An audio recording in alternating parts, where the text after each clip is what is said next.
Sir আমি ওকে চিনি, বস্তিতে থাকে স্যার, ও একটা ফকিন্নি। এটা কি আপনার অফিস? হ্যাঁ, হ্যালো বন্ধুরা, আসসালামু আলাইকুম। গরিব গরিব রাজপুত্র 14 নম্বর পর্বটি আপনারা সবাই দেখে ফেলেছেন। এখন সবাই অপেক্ষা করছেন 15 নম্বর পর্বটি কবে আসবে। আজকের ভিডিওতে আমি আপনাদের জানিয়ে দিব 15 নম্বর পর্বটি কবে আসবে, তাই ভিডিওটি কেউ স্কিপ না করে শেষ পর্যন্ত দেখতে থাকুন। মেঘলা জানতে পারে যে সে জন্মগতভাবে গরিব ছিল না।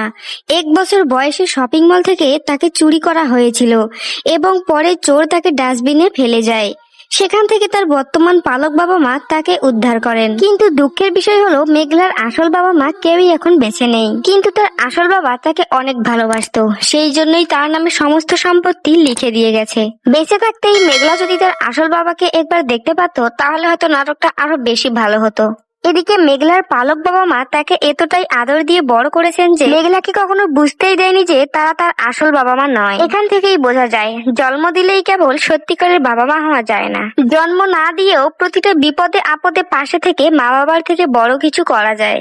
যাই হোক, মেঘলা এই সম্পত্তি পাওয়ার পর একে একে রাতুল এবং অনিক সবাইকে উচিত শিক্ষা দেবে। আর এইসব দেখার জন্য আপনাদের পরবর্তী পর্বগুলো অবশ্যই দেখতে হবে। আর পরবর্তী 15 নম্বর পর্বটি আসবে শনিবার দুপুর 12টায় কারু হিম ইউটিউব চ্যানেলে।